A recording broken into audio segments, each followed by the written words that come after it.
नमस्कार, आप देख रहे हैं हेडलाइंस 24 समाचार चैनल।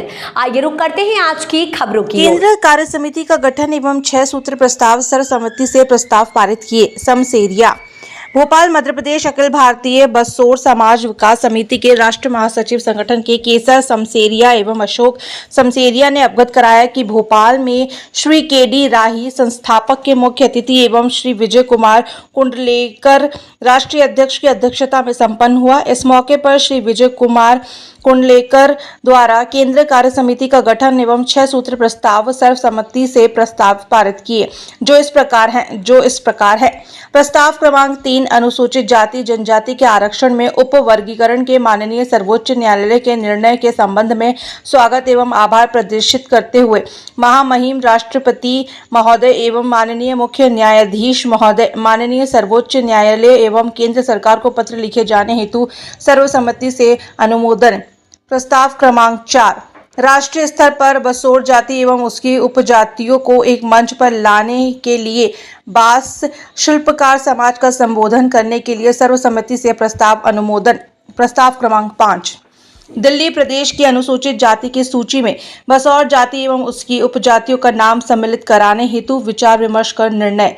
प्रस्ताव क्रमांक 6 अन्य त्यागी महर्षि गोकुलदास जी महाराज का 118वां जन्मोत्सव समारोह 2025 में जश्न मनाने का प्रस्ताव सर्वसम्मति से मंजूर किया है।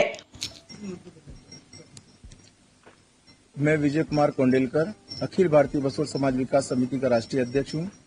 आज हमारी वर्ष 2022-23 और 23-24 की वार्षिक आम सभा है, जिसमें आज पूरे देश से जो भी हमारे पदाधिकारी हैं सभी पधारे हुए हैं। इसमें निम्नलिखित हमारे 8 बिंदु हैं जो प्रस्ताव आज हमने इसमें पास किए हैं। पहला तो हमारा जो 2 वर्ष का जो आय व्यय है वो हमने समाज के सामने पदाधिकारियों के सामने प्रस्तुत किया। दूसरा प्रस्ताव हमारा ये है कि पूरे देश के अंदर हमारी जाति की कई उपजातियां हैं, जैसे बसोर, बरार, धानुक, कठेरिया, बरोड़, मंस्कार, बेन।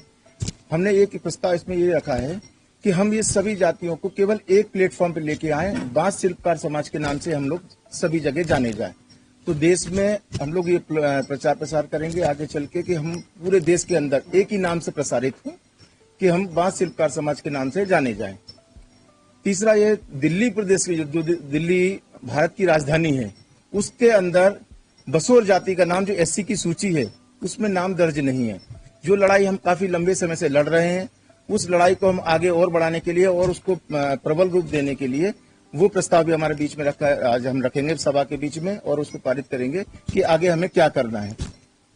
तीसरा ये है कि अभी कुछ समय पूर्व में माननीय सुप्रीम न्यायालय ने एक प्रस्ताव दिया था कि समाज का जो उप वर्गीकरण किया जा रहा है, आपने देखा होगा कि कई समय से, बहुत लंबे समय से एससी के अंदर कई जातियां आती हैं, लेकिन उन जातियों के अंदर कुछ जातियों ने विशेष लाभ प्राप्त कर लिया है, लेकिन हमारी जाति आज भी वहीं की वहीं पिछड़ी हुई है।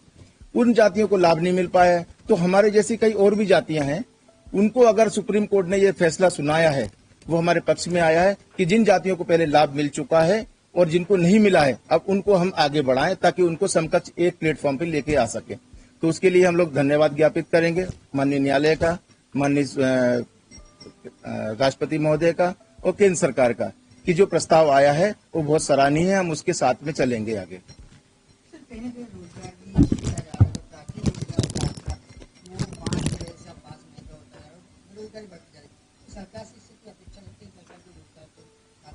सरकार से बिल्कुल अपेक्षा रखते हैं। सरकार ने पूर्व में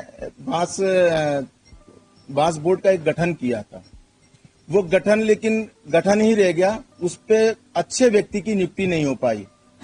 हम चाहते हैं कि समाज के प्रतिनिधि को, ये समाज की जो संगठन चल रहा है राष्ट्रीय स्तर पे जो काम कर रहे हैं और समाज की जो सोच रखते हैं, उन व्यक्ति की नियुक्ति उसके अंदर हो ताकि समाज का विकास हो सके। ये बात सत्य है कि बांस का जो व्यवसाय धीरे धीरे विलुप्त होते चला जा रहा है, उसकी जगह प्लास्टिक ने ले ली है। लेकिन आज भी ऐसी व्यवस्था है कि रोजगार कर्मशाला के माध्यम से अच्छा प्रशिक्षण दिया जाए और नई नई चीजें बनाई जाए, क्योंकि बांस से बहुत सारी चीजें बनती हैं, बहुत महंगी चीज, टाइल्स भी बनते हैं, सोफा बनता है, फर्नीचर बनता है, बहुत सारी चीजें बनती हैं। लेकिन हमारे समाज को वो प्रशिक्षण उपलब्ध नहीं हो पा रहा है। बांस जो बही बनी थी वो भी धीरे धीरे खत्म होती जा रही है। हम सरकार से ये सारी मांगे कर रहे हैं कि वो मांग हमारी पूरी हो, प्रशिक्षण दिया जाए, उनको स्टाइपेंड भी दिया जाए और आगे बढ़ाया जाए समाज को।